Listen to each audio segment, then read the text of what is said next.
Hi, welcome to this afternoon session. I'm Jenny with MPI Oregon and Spirit Mountain Casino. Hilary Laney has been with EVA for 15 years, with the last 5 years as president and CEO. During that time, she oversaw the rebranding of the 25-year-old company. She cares deeply about sustainability, the Pacific Northwest, and providing women and girls equal opportunities, especially in the technology space. She has 3 children, is a Seattle native, loves to hike, surf, snowboard, and dance with her kids. Please welcome.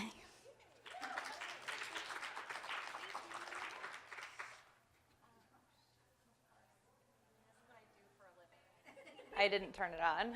Okay. Hello, everybody. Can you all hear me okay? Adam, if you can hear me, then I know everyone can. Okay, cool. So yes, welcome to my session, Optimizing Digital Events. My name is Hilary Laney, as she said. That was a lot more personal information than I realized was included in the bio. That's awesome. Thanks, Linda. But as she mentioned, yes, I am CEO and owner of EVIA. We are a digital event production company. And thank you for joining me today. So I've got my little note cards here. I'm going to try to balance between my slide shifting and note cards.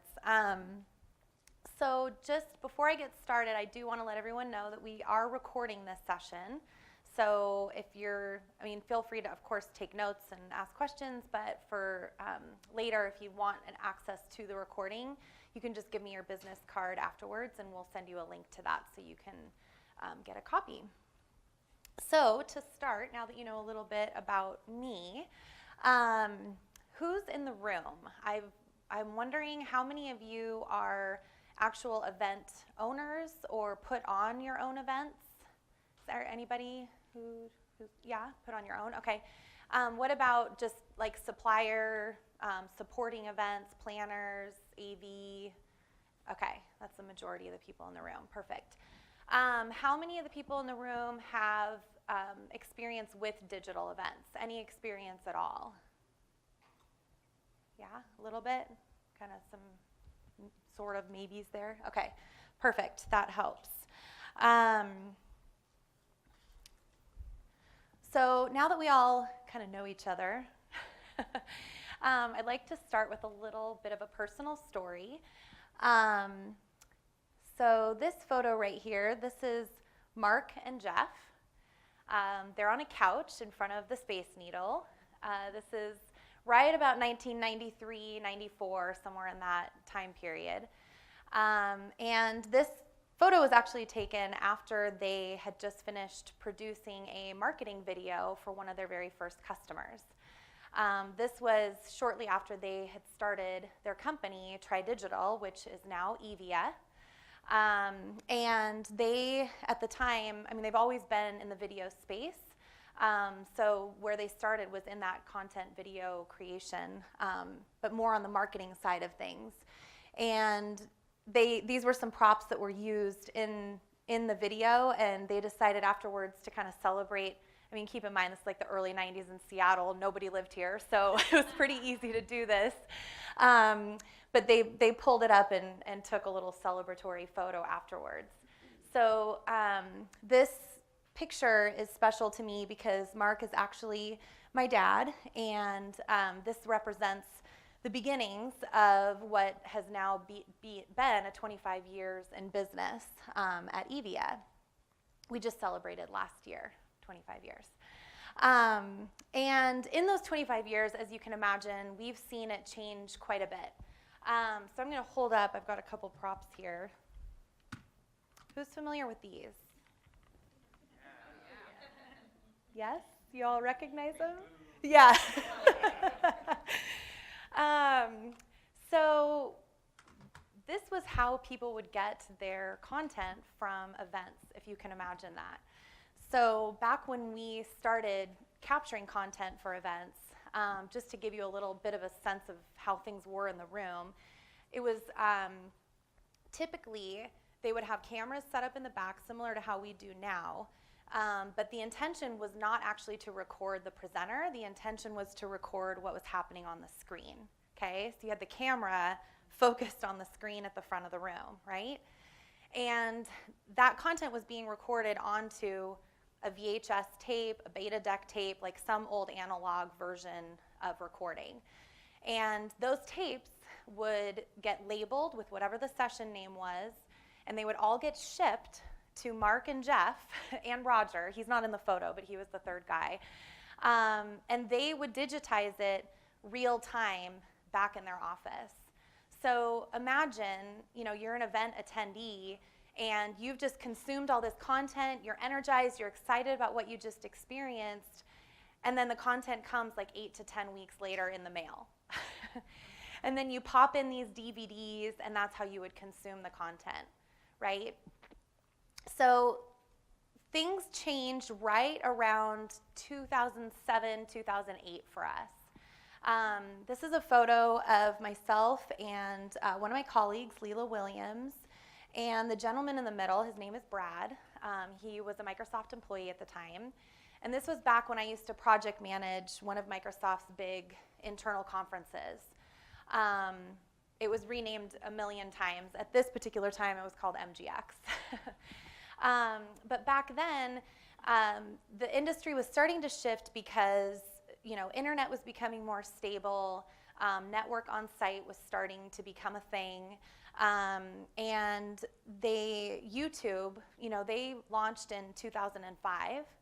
And so, over those next 2 to 3 years, it started to gain popularity. The general population started to become more accustomed to consuming videos online, which then started to impact the event space. And we started having customers like Brad who started asking more questions about the content and that digital event experience. So some of the things that that shifted the conversation are, when is the best time to release the content? So keep in mind, before online, it was an 8 to 10 week turnaround. Once we could get that content online, it shifted more into this 1 to 2 week space because we didn't have to allow for all that time to create the DVD set that would be shipped out, and plus shipping, that took a long time as well. So that cut down the time substantially. Why should we be capturing the events? What should we be doing with all of this content that we have? And who's actually watching and sharing that content? And finally, how do we optimize that digital experience? So this is what I want to talk to you all about today, is how to optimize that digital experience. So a few of the topics we're going to touch on. So how to determine what content is worth capturing. The value of distributing your content quickly. And then finally, why you should be incorporating accessibility solutions into your digital event experience.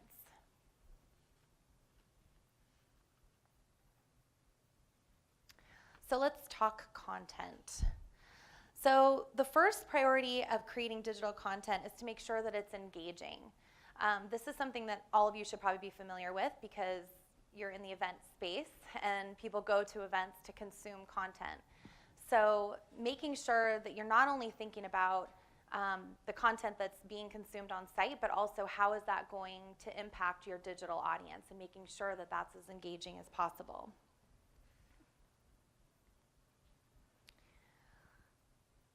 So the first step in that is you want to take some consideration about the length of content that you have. So today, most presentations are about 60 to 75 minutes in length. Today's presentation, that's how long I had scheduled. I've got 75 minutes to present this content to all of you. But if you look at digital content, it works great when you're on site at the event, but if you look at digital content and what's consumed online, most people don't have 75 minutes to sit at their computer to watch a full presentation, right? That can be challenging to find that time. There are ways to make that more engaging, but generally speaking, if people see that the video is a little bit shorter, they're more attracted to it. It's like, okay, I can digest a 2-minute video pretty quickly in my busy day. And 60% of viewers actually stop watching a video within 2 minutes. And Darcy kind of spoke to this morning in her session, but really this relates to that engagement piece. So if you don't have content that's engaging or educational, they're going to skip away. They're going to move to the next, piece of content that's bigger and better. Another trend that we've seen come into play, especially over the last 5 years, is the TED Talk phenomenon, right? We're all familiar with TED Talks. These are brilliant for a lot of reasons, but one of the things, if you do any research on a TED presentation, 18 minutes is how long those sessions are. And they've done studies and determined that that's really like the sweet spot for keeping your audience engaged, but still getting the point across and really making sure that the people are feeling that impact. So with seeing this shift, we've noticed that our customers are starting to have real conversations about that session time, and it's actually starting to even shift the way they're doing things on site. So how many of you have seen this trend start to change at your events, where you've got maybe some TED sessions or people have made a deliberate decision to shorten their content? Have any of you guys see some nodding heads? Yeah, I mean, I think it's cool because we've been doing it one way for so long. Like, what's your name again? I'm sorry. Jenny. Like Jenny said, I've been doing this for 15 years, and that's all I know is the 60 to 75 minute time slot. But we've started to see sessions be shorter, like 20 to 40 minutes even. The interaction with the virtual audience. So this all starts at the very beginning of that content creation process. So when you're considering having that digital event experience, you want to make sure that as content is being created and you're starting to bring in those presenters, that you're having the conversation with them to say, this is going to be recorded, we are offering a digital event experience, so make sure to keep that in mind as you're building your presentation, because you want to be able to address that online audience. And there's some ways that that audience can feel engaged if they're not actually in the room. So things like, and lots of platforms now offer this, where you can leave comments on the session. There's sharing capabilities on social media, things like that. And that allows that virtual audience to really feel like they're engaging with what's happening in the presentation. And then finally, ratings and evaluations. And this is essential. We use it on site. It makes perfect sense because it helps us all understand whether or not the food was good. Were people happy in the hotels that we used for them? Was transportation, did it function the way that it should? The same thing goes for your online experience. You want to make sure that people are, feeling like the sessions made sense to them, that the right content is being there, and it's a great tool for you guys to be able to use for creating that content in the future and being able to tell which content really resonated with people. Should we bring that presenter back or not?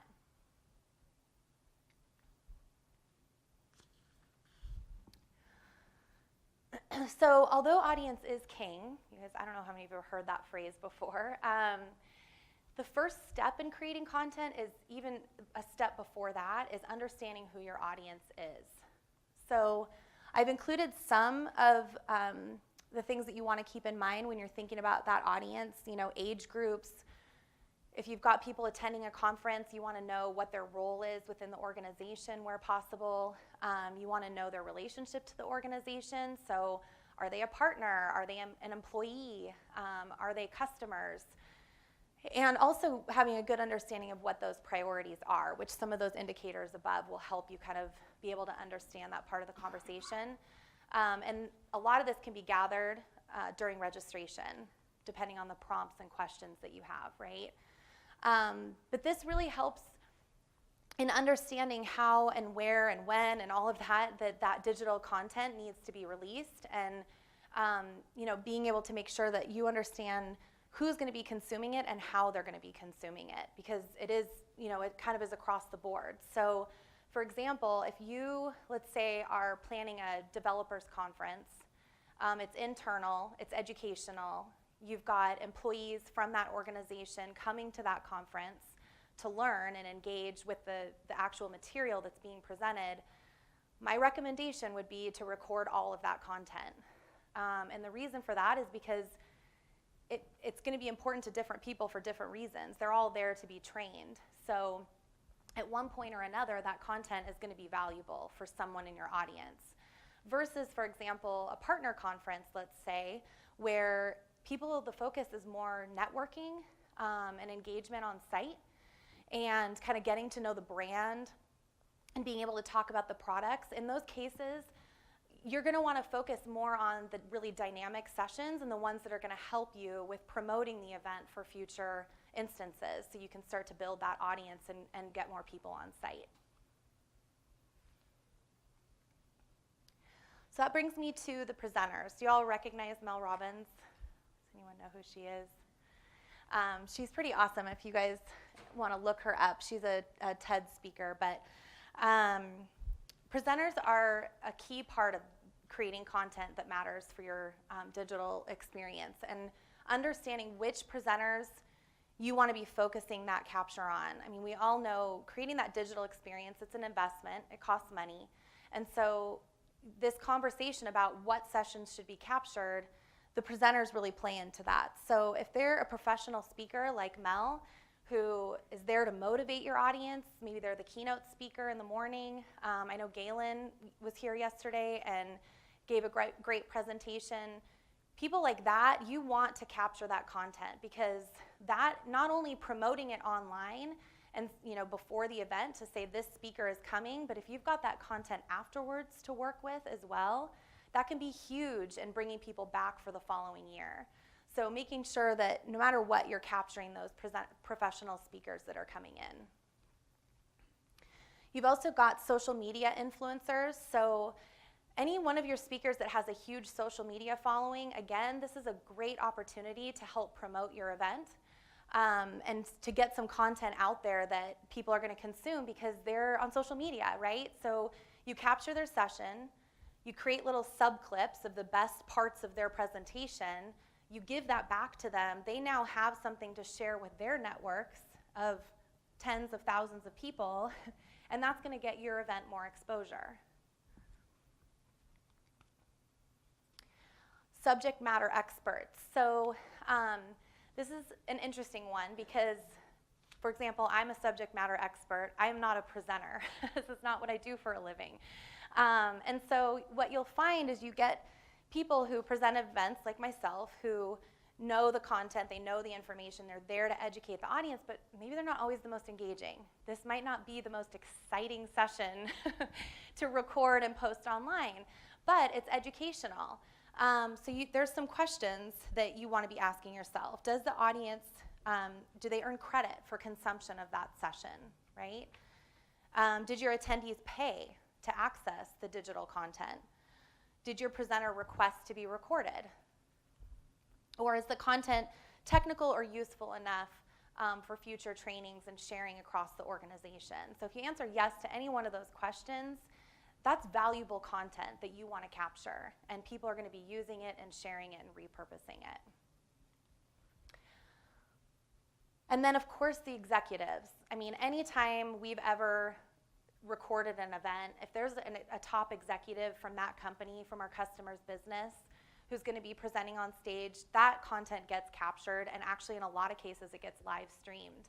And the reason for that is because the people who are attending that conference, that's who they're really there to see. They want to see the leaders of that company. They want to hear what they have to say about what they're doing, what the next move is. And so getting that captured, not only is it valuable for the people who are interested in that content, but it's valuable for the organization, because then those marketing teams can use that content to distribute to their employees and audience as well. So then there's the logistics of content capture. So this kind of opens up a whole new conversation as you're preparing and trying to decide which content is the most valuable. What format is it in? So you've got this one-to-many presentation, which is what we're doing right now. This is really conducive for that digital event experience in terms of logistics. Here I am at the front of the room. It's automatic so that all of you can hear what I'm saying and you can see what I'm presenting on. Those are all the tools that you need to do an effective recording. I've got good lighting, I have my screen. So all we had to do, I mean, I'm not going to say all we had to do because I know Adam worked really hard this morning to get it all set up. But we tapped into all the feeds back there. So he's got the audio feed coming straight to him. He has the data from the presentation coming straight to him. And we're capturing it on our equipment in the back of the room, and we'll have a recording at the end of this to share with all of you. Pretty straightforward, right? So panel discussions, if there was a bunch of me up here, there was 3 other people joining me, and we're all sitting at a table, it presents more of a challenge, but I will say these are sometimes the best presentations to have for online consumption. And the reason for that is because it's an engaging conversation. So as an end user, when you're watching this video, it's more to it than just one person speaking the entire time. You've got some activity going on the screen, right? The challenge is just making sure that you do all that upfront work before the presentation with your presenters, with your AV team, with your capture team to make sure that mic levels are good, the camera in the room can zoom in and out from the different presenters, things like that. Are you all familiar with the theater concept? Like there's a large hall and they've got a bunch of different theaters throughout, right? A lot of times people will be wearing headphones to be able to hear the content. So the great thing about this for recording is that we can tap right into that audio signal. So there isn't that ambient noise that is around the theater. We're tapping directly into that feed. So in most cases it's pretty clear and it creates a good video experience. And what's really great about it is that not always the attendees in the room have the greatest experience. Sometimes that can be really challenging because you're fighting with a whole bunch of other things going on in that space. So to be able to tell your audience, don't worry, it's being recorded. If you miss any of this or have any challenges with it, you'll be able to see it afterwards. Workshops or chalk talks, I'll be totally honest, don't do it. These are not great sessions to capture. We've tried it a lot. We do it sometimes. Some of our customers just insist so that we can, get all the content that's being presented. But my recommendation would be to not even worry about it or invest in it. As I mentioned before, it does cost money to do all of this, and you're just not always going to get a lot of value out of it because what ends up happening is people get in those smaller discussions. Even if you have mics in the room, they're not always used. Even if they're those central ones, they don't always pick everything up. So then as an online viewer, you're having the worst experience because you're just kind of hearing spotty conversation. So my recommendation would be not to capture these. Maybe I'll take a pause. Does anyone have any questions up till this point about content? Okay. So finally, the 365-day event year-round content. Has anyone heard of this before? The year-round event? Okay. I was introduced to it a couple years ago. It's pretty straightforward. It's basically approaching your event as if though it's a 365-day engagement with your audience. So as planners, I was a project manager for a long time on the events, and we have a tendency to think of events as like, here's the start and here's the end, right? What we're challenging our customers to do, and actually some of our customers are already doing it, is to think bigger than that, is to think about how do you get the most value out of that event. And if you think about it as a year-long engagement with your audience, it changes the conversation and it shifts the priorities. So the best way to achieve this is something that, let's see, what's his name? Jay Bayer. Are you familiar with him? He's an author. Write these names down. These are good people to be aware of. But he's written some books, and just a couple years ago, I went to one of his sessions, and he talked about this concept of the 1 to 8 rule with content. And what he recommends is that for every piece of video content that you create, so for example, this recording that we're doing right now of my session, taking that recording and turning it into 8 other pieces of content that can be shared and utilized with your audience. So this isn't just video content, okay? He's talking about podcasts, he's talking about infographics, he's talking about blogs, he's talking about sub-clips. So taking, like I said before, little snippets of the presentation that are really good pieces of information, little nuggets to have, and trimming it down to that one little part. But essentially creating this conversation where you can reach your audience in multiple ways and at multiple times throughout the year. So the idea being that after the event, you look at what content has been captured, you create and build this experience with this rule of thumb, and now you've got all this content that throughout the year until your next event, you're kind of just dropping it for your audience throughout the year, and they're feeling that engagement with you. They're remembering, like, God, that was awesome. Yeah, I learned that. That was cool. And they're getting excited about the next conversation that they're going to have on site. So it's really trying to make sure that all that investment that we put into these events every year, there's an output from that, and that we feel it. It doesn't just drop off a cliff once the event comes to an end.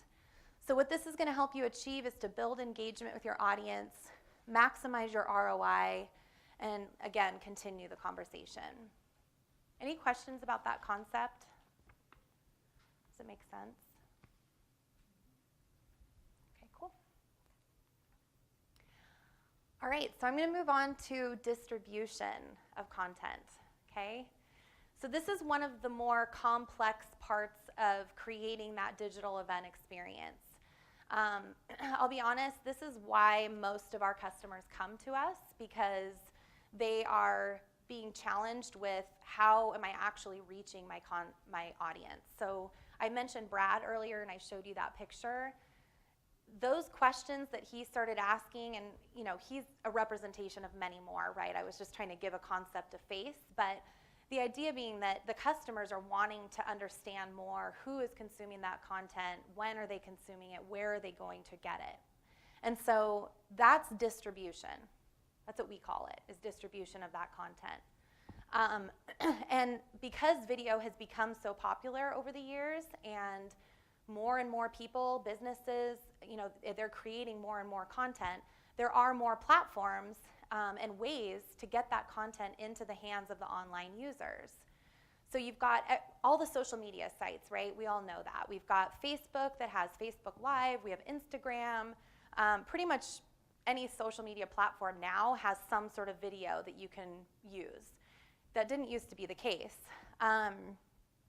You've also got more of the corporate business video platforms. Vidyard is a great example of that. We have one at Evia, and the intention is so that organizations and who want more of that professional branded feel, they have a place to put that content so that their audience, it feels consistent with the event experience. There's also YouTube. I think we're all familiar with that. That's a great way to get a lot of eyes on your content. And there's also custom experiences that some of the larger organizations build out that's just specific for their audience. So there's a lot of choices of where to put that content. What I want to focus on in this conversation is when. So I have some statistics here that I just kind of want to read through for you guys to sort of expand your thinking on this content consumption. So to start, viewers retain 95% of a message in video format compared to only 10% of text. Okay, so it's really impactful. 72% of customers would rather learn about products and services through video. Only 25% of companies publish videos every day, but 85% of consumers want to see more videos from brands. Sure, we're all familiar with this comparison, right? The baby boomers and the millennials. I am so fascinated with the disparity between the two. It's unreal in so many different ways, but definitely as it pertains to video content. So baby boomers spend an average of 60% of their video consumption time on live or time shift TV, compared to millennials who only spend about 26% of their video consumption time on TV. Contrast that with online video consumption on their computers, smartphones, or tablets, baby boomers only spend about 24% of their time, and millennials are spending about 43% of their time. So I'm showing this to you because it's giving you a sense of the shift that's happening and how often people are consuming videos as these new generations are coming in. This is what they know. They were raised on it, right? Think about it. I said YouTube was founded in 2005. I mean, these people, I have a 14-year-old son. Like, he's growing up in the video world. That's all he does. So you have a captive audience. Give them what they're waiting for. Don't wait. They're waiting for the content, so get it to them. Our company, we did a survey last summer of event professionals. I don't know, maybe some of you participated, I'm not sure, but we sent it out and allowed people to participate in this survey. And the goal was because we were trying to understand, we wanted to gain sort of a benchmark for where the digital event industry is today and how people are using it. So this gives you a little bit of an understanding of who responded. Most of the people were event planners, so people like yourselves, 50%, but we also got some responses from event owners, marketing and experiential professionals, some technology managers. The results were fascinating, and there was a couple questions in particular that I thought would be worth sharing today. How soon after your event is your content available for viewing or for use in marketing? So keep in mind, a majority of the respondents were event planners, right? So majority of their responses, majority of the respondents said 1 to 2 weeks after the event. So that's how long we've been doing that since 2008 when we first went online. And we're still in that space 11 years later, right? Then when we asked them how soon after your event would you like your content to be available, the majority said immediately after the event or even after each session. So this is the world that we live in. People want it now. They want to be able to absorb it and consume it right away, because if they don't, they're going to move on to the next shiny object, right? So the value here is thinking about who is that audience and when will it be essential to get it to them, especially if you have a younger audience that you've got at your events. The numbers are right there. It's telling you that they want that content right away. So trying to establish ways to get it in their hands quickly. So here's some of the solutions. I'm not going to go into a lot of detail here, but I wanted to kind of give you all a sense of some of the things you can be thinking about when you're trying to get that fast reach. So publishing to multiple channels at once. This is really helpful in terms of reaching that larger audience really quickly. So there's a lot of tools out there now that you can actually get that content. You just publish it once and it can distribute it out to the multiple channels, social media, what have you. Cloud editing, which is something that we use almost exclusively now, where this is when you are capturing content into the cloud and you can actually edit in the cloud. So you no longer have to rely on these guys to copy the content and have it locally and then upload it later. The file is up in the cloud, you're editing it, just telling what you want those in and out points to be, so then when the end user is consuming it, they're seeing just that part of the video. Live streaming, this is kind of a no-brainer, right? Live streaming, they're going to get it as they're watching it. And then we actually built out a YouTube uploader, because currently, if you have a lot of content that you're uploading into YouTube, it takes a while. There's processing time. You can get it uploaded, but then on their side, it takes a while for it to process and publish. And so your audience may not, depending on how quickly you're trying to get that content out, they won't be able to view it within that, few hour time period of the session taking place. And so we have this tool that we've developed that allows for that. And I think that's the trend of where the industry is going. So in the next few years, you're going to start to see more and more of this. Okay, so that's distribution. Quick turnaround time on files. Does anyone have questions on that? Oh, okay. How's everyone feeling? End of the day. Anyone? Yeah, of course. So in terms of permissions, I know at times we've recorded things and they say if you have like a still of somebody's face, you have to get permission from them to upload it. How do you deal with that on a large scale basis? Yeah, that's a great question.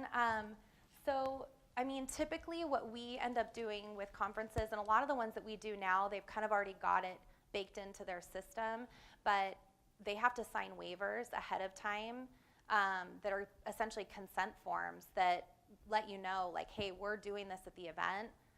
We need you to sign this so it's okay to use. And that's something that usually the logistics teams handle. We, of course, talk through that with them and make sure that they're thinking about all of that, but they're the ones that kind of own that, and then that's the assumption. But we also, like our team on site, I mean, it's the expectation that we have these conversations with people as well to make sure everyone's aware things are being recorded for that very reason. Yes? One of the things that we do with regards to at least the still photos is that we put on our website a disclaimer for every event that we are taking photos, and that by attending our event, you are giving us permission to use your image. And so we post that there so that I don't know if there's a legalese part to that, but that's at least what we've done. And so far it's worked, that no one's complained. And certainly that's for adults. If we have any kind of an event that we're using where children are around, or it's a children's event, then we get the written permission from the parents, or we use images that don't have their faces. Yeah, that's great. Thank you. Okay, so accessibility. Hold on, let me get caught up here.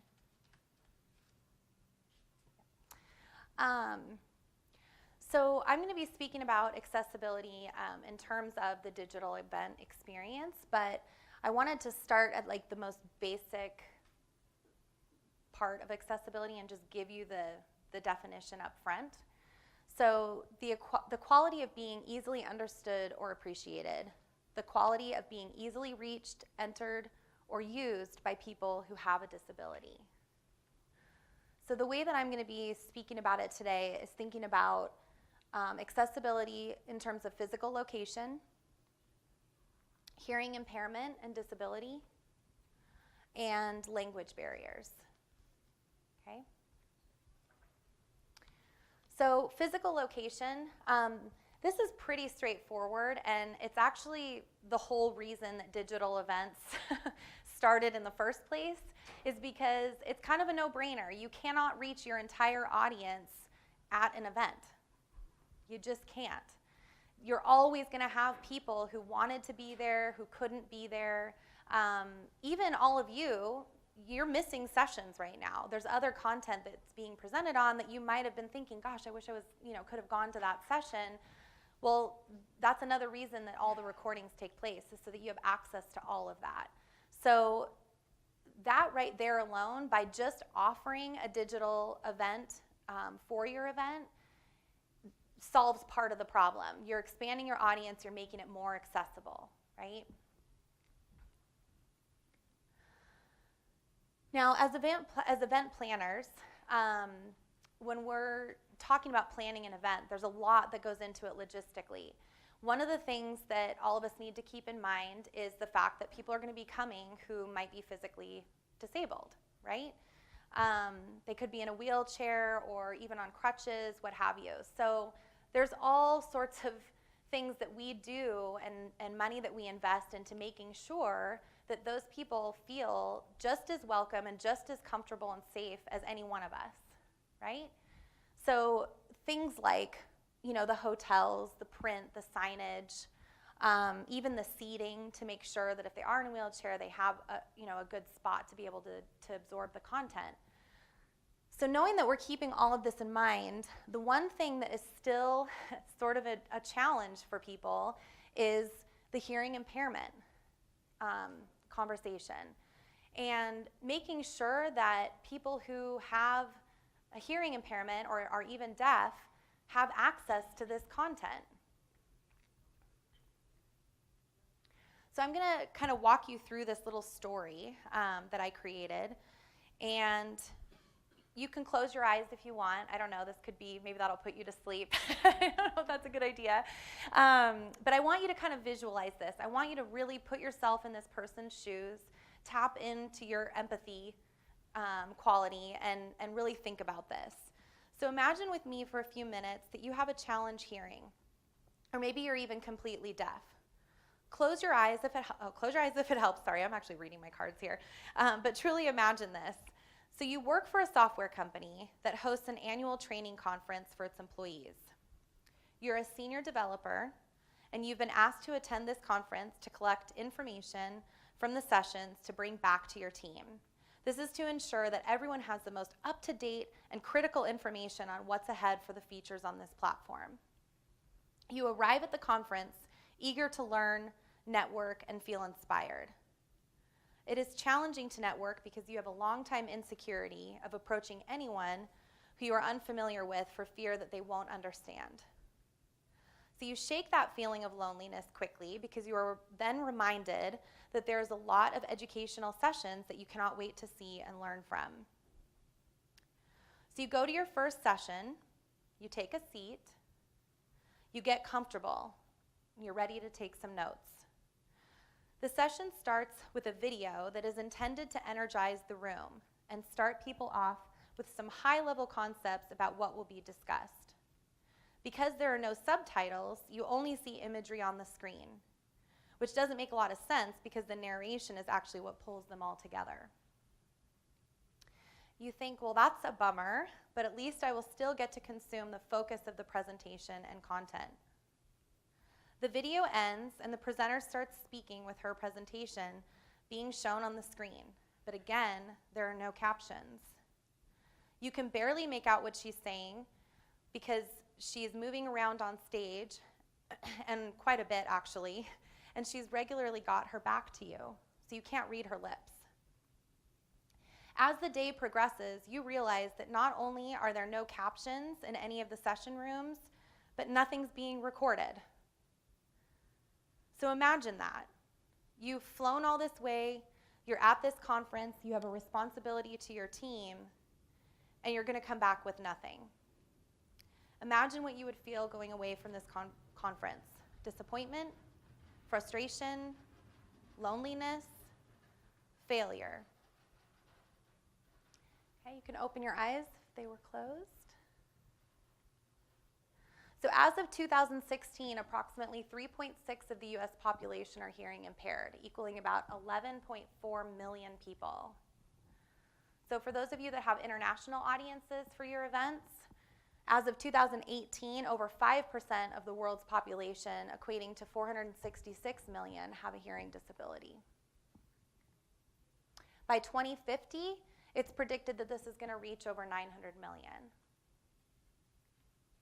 And as I kind of alluded to in that story that I just told, research shows that people who are faced with hearing loss, they struggle to communicate with others, and this exclusion from communication impacts them day to day with feelings of isolation, loneliness, and frustration. It's for these reasons and many more, I'm sure, that Obama enacted the CVAA, which is the Communication and Video Accessibility Act. So essentially what they did in doing this is they took the disability protection laws a step further to include what was now happening of all this video content being online and websites. It doesn't just include video, it's websites, everything that's essentially online,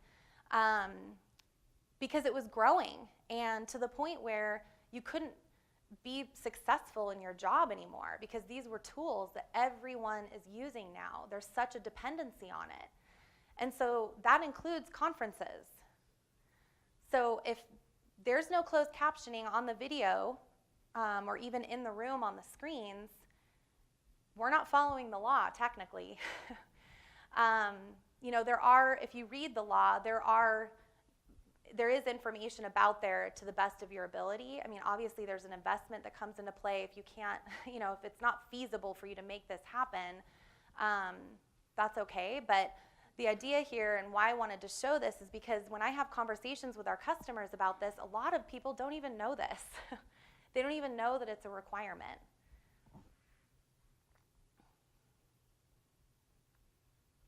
So in the same context of having a hearing disability, there's also language barriers that we have to be thinking about, especially with the international conferences. So we've got a lot of customers who, you know, they host these tours that go around the globe, and each of those events oftentimes takes place in their native language.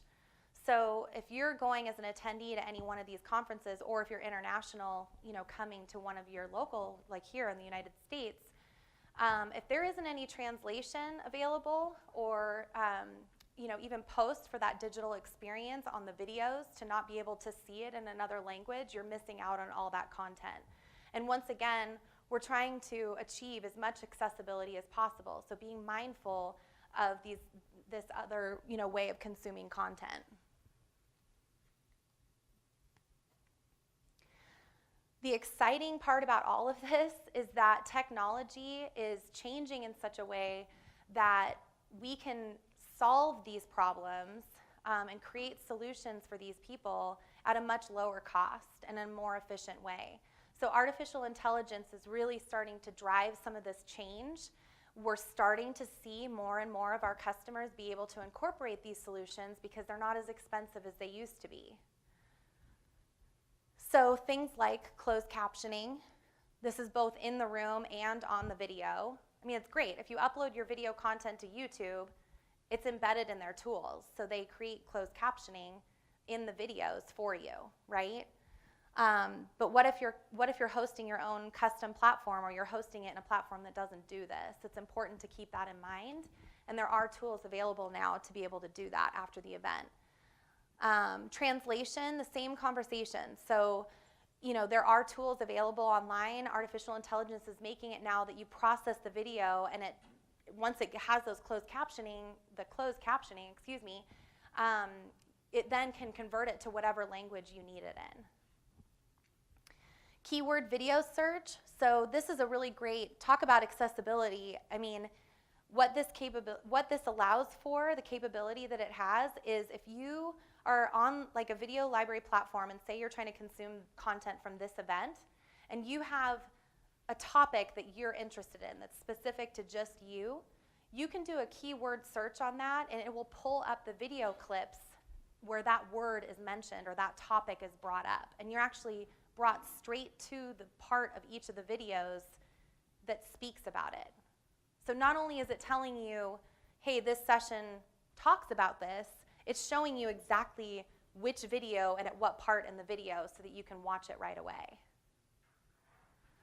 And then finally, the facial detection. So this comes into play in terms of being able to understand what that experience is for the presenter and the facial emotion around it.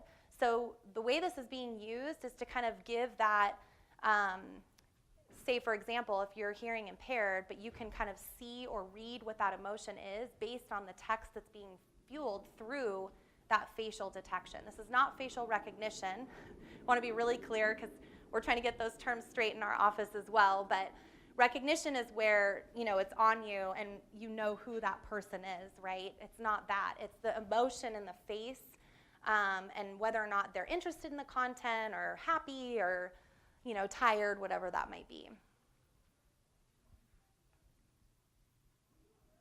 So what is next? Well, hopefully all of you do something great after this. But what can you do? So collect as many specifics as you can about who your audience is and apply these findings to creating content that they need. Discover how long distribution of videos post-event currently takes for you guys. So for any of you that are already doing digital events, try to understand how long is it taking for that content to actually get to my attendees. And that's a conversation that you can have with whichever team is creating that content for you. But are there ways to decrease this delivery time? I would highly encourage you guys to push for that. Hopefully there's no additional costs. If they're doing it the most efficient way possible, it's built into their process, and you should be able to get that file pretty quickly. But then also being mindful, as I said before, of which platforms you're hosting on. And then educate yourself on the accessibility laws, particularly as they pertain to the video content space, and take some action on that. This isn't something that's going to happen overnight, but if we continue to have the conversation about how do we reach those people in the most effective way, then eventually it'll just become part of what we do. So call to action, as I mentioned at the beginning, we're recording this session, so if you're interested in getting a copy of the recording, just give us your business card. Either myself or Linda can collect them as well, and we'll get you a link to the recording. Darcy, who's sitting right over here, she presented this morning. So for those of you that were not able to see her session, we have a recording for that as well. And I have well, Darcy, do you want to really quick just let people know what you talked about this morning, just so that they have a... Sure. I focused a lot on the digital or the hybrid event with a focus on event marketers. So I chatted a lot about ways that you can optimize your event goals by having a hybrid event, and the importance of a post-event content strategy, and then how do you leverage all of that to create loyal fans and brand loyalty with your event content. Yeah, it was great. I sat and watched, and it was a really good session. So we can get you that recording. And then tomorrow morning, I don't know if any of you are familiar with Hub. Marty Choate is presenting tomorrow morning at 8:30. And he's doing a great session on how to collect data from your events and then use that to continue to improve the event experience, which really feeds a lot into, again, that content piece and help you drive decisions around that. Thank you very much, and stay in touch.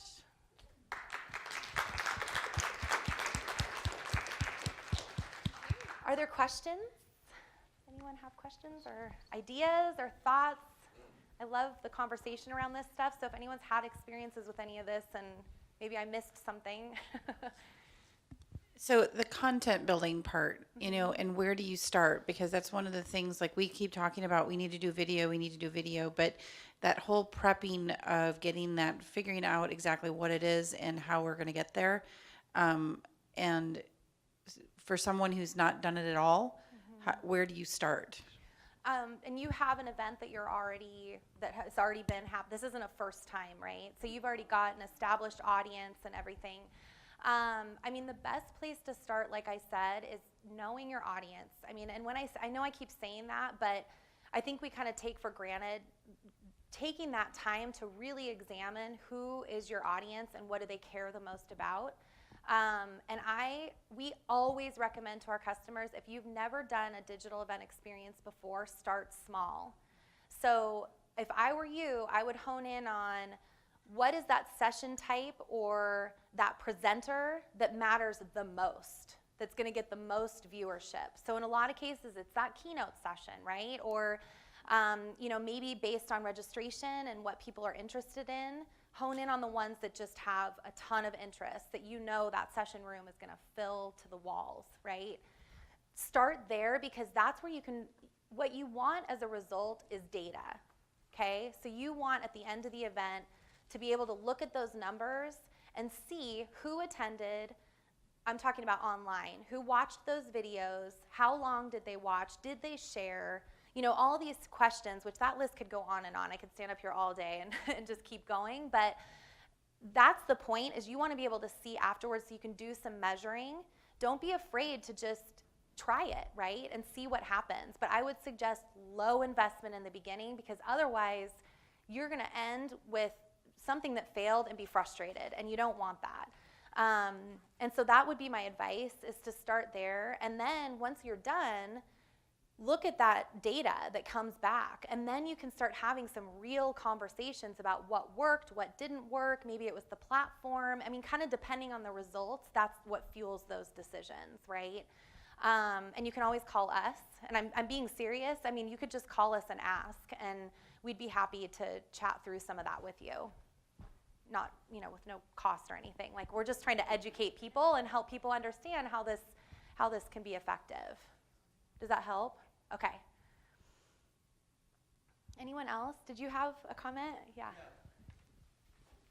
So we've live streamed several conferences before, but you know, whenever we live streamed like a social media platform, they usually dumb the video quality down, and it's just been I've been largely unimpressed with the few that we've done. Mm-hmm. So I'm curious, do you have a way to do that on a customer's website? Is that something that we can like bring you in to kind of manage, like to have good quality content on? Absolutely. So I will say, and this comes from my dad, quality is number one for us. Yeah. I mean, and now it's to the point where it's like we don't even talk about it because it is just understood that we are going to give you the best quality possible.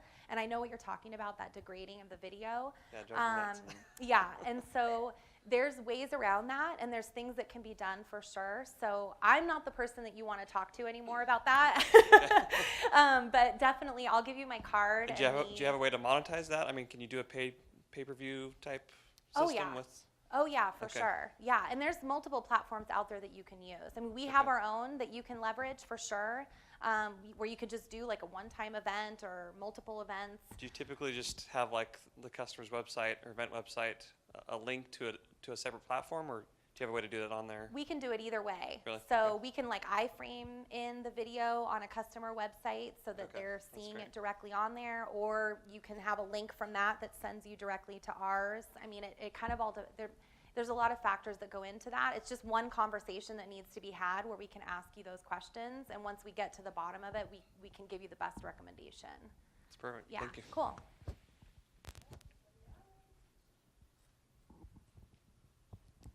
Guys good? Okay, awesome. Well, thanks everybody. I really appreciate you coming to the session. Thank you so much for coming. If everybody can go into the conference app and rate the session, that would be really helpful. And then hosted buyer is down in Ballroom D at 4:30, and see everybody at 7.